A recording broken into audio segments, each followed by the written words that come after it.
All right. Well, it's 5 minutes to 7 o'clock, and we have on the line from, I think, Dallas, Texas, Nigel Glockler. You're down in Dallas, Nigel. Hi, guys. How are you doing? Good, good. Welcome. Hey, thank you for having me. So the dates are released. U.S. Saxon Uriah Heep joint tour. How excited are you to get back into the States? Tell us about it. Oh, great. You know, there's quite a lot. There's a lot of shows there, and I think there's more coming as well. I think it'll be a great tour, actually. Yeah, I noticed there. I noticed there's a lot of East Coast dates, Midwest dates. Yeah. You said more coming. Are you guys going to be hitting the West Coast up? I hope so. I presume so. It's just at the moment, you know, with the routing, it's like you just have to be careful of routing, and also you have to be, you know, watch availability. So, you know, but we always love playing the West Coast, so I'm sure something will crop up. 2 weeks ago, we had a chance to speak with Biff surrounding the brand new Hellfire and Damnation release that's coming out on the 19th. And he happened to mention that on this run, it was just East Coast. And then you go over to Europe and do the festival gigs. Yeah. And then coming over for the West Coast. So West Coast US, you'll get your dose of Saxon. All these years, all these albums, how do you put a set list together, and does it rotate between the different parts of the world? Yeah, I mean, a lot of that comes into it. I mean, obviously, when you go out on tour, the main thing, I'm not talking about festivals, I'm talking about on tour, the main thing is to promote your album.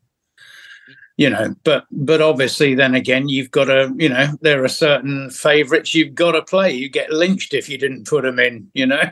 And which make it difficult because, you know, different countries have different sort of favorites, you know. So, yeah, it's a bit of a nightmare at times.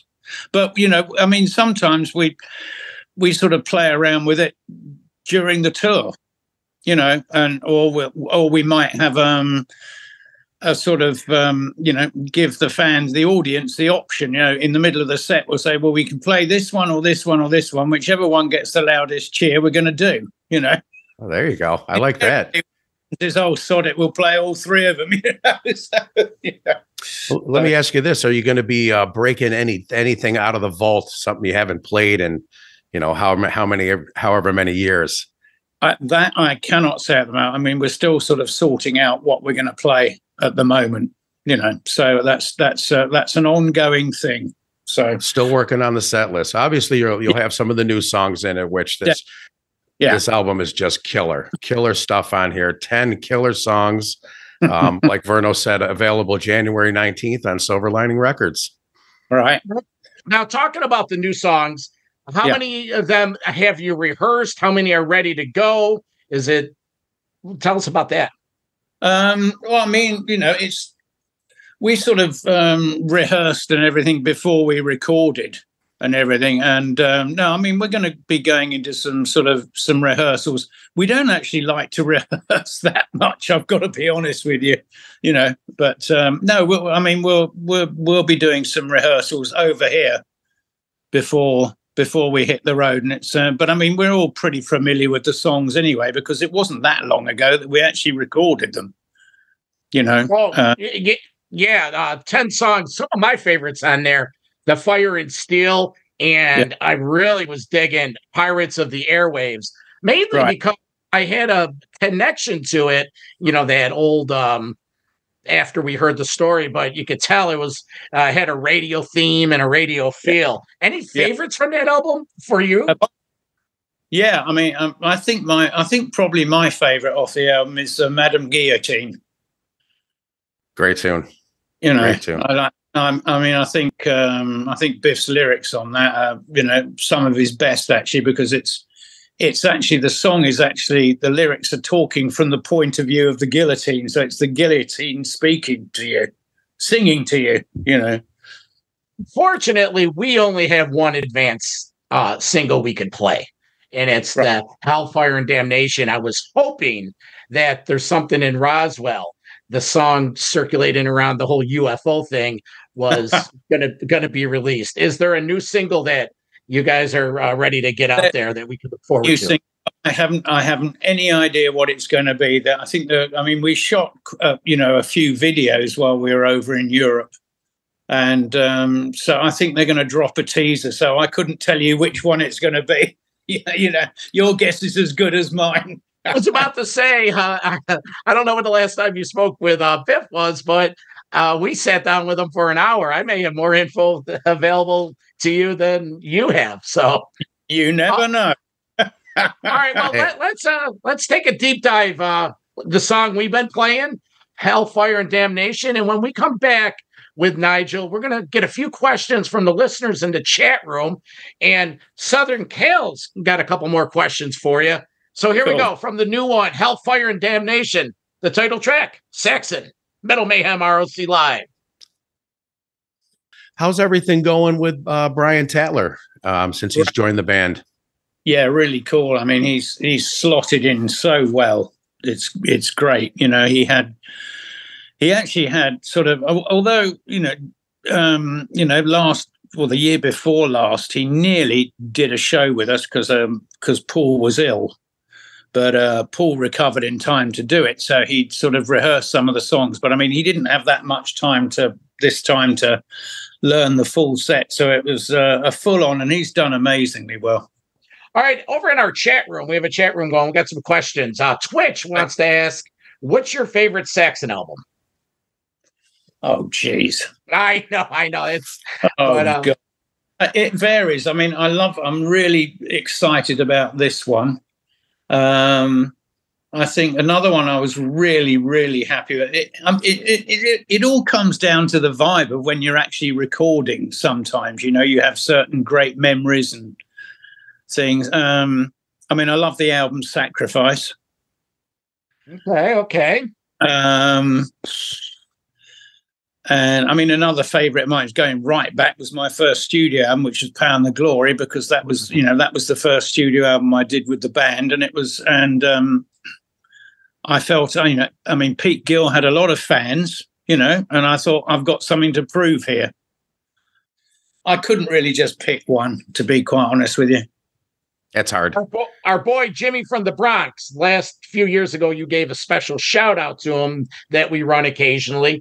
He wants to comment that thank you for putting this Uriah Heep bill together. Jimmy's a very loyal listener. He's been to a gazillion concerts, and cool. I guess he's a Uriah Heep fan. How did the Uriah Heep connection come about? Was it a carryover from a canceled tour of COVID? Is it old friends? How did this come about? They're old friends. We've done quite a few shows with them, festivals with them, or shows with them in Germany and stuff in the past. They're good friends as well.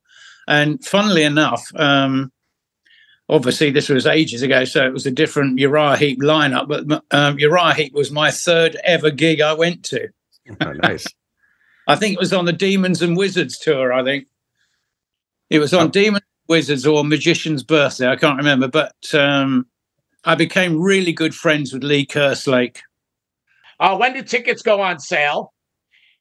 And is there any chance for more dates to be introduced in addition to these for the East Coast? I mean, I think the tickets are going up pretty soon. I think I haven't got an exact date, to be quite honest with you, but I think they're going up pretty soon. The thing to watch is just keep an eye on the Saxon website, Saxon 747. Keep an eye on that, and all the info you need will be on that. And there are. I mean, I think there are some more gigs slotting in. We're just waiting to finalize them, I think so. All right, perfect. I started to say, you guys have been out. You talk about the opening bands, and right before you joined the band, Saxon opened some shows up for Rush in 1980, and we were just with the passing of Neil Peart yesterday. We were just wondering if you had ever had the chance to meet him, and if you got any stories about him to tell. I mean, the anniversary of his passing. Yeah, yes. The anniversary. Yes. No, I never got to meet him, actually. I mean, as I say, I wasn't in the band at that time, which I was really annoyed about because I would have loved to have gone on tour with Rush, Never bumped into him, huh? No, never bumped into him at all. I met Alex. Great. What a great guy. Really like him. Nice guy. Really friendly guy. Comedian. But just a generally, he's a comedian, but what a generally nice guy he is, and a great guitarist. I mean, they're a great band.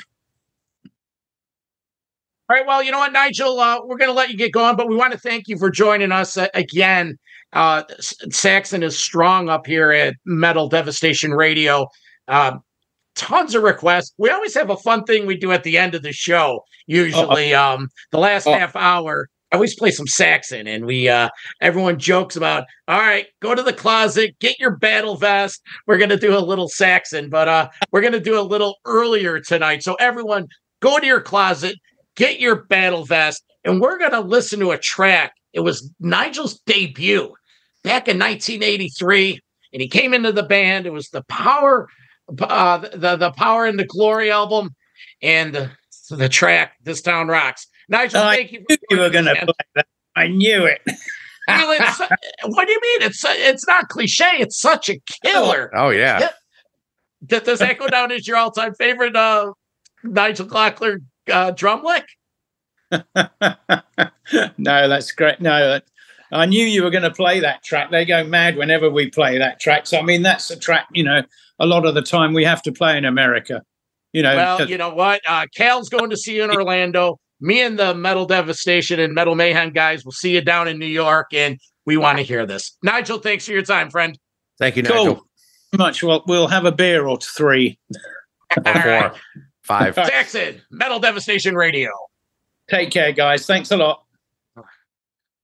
Thanks, Nigel. Appreciate it, man. All right. See you later. Thank you, Nigel. See you soon. Yeah. Take care. Bye. Bye.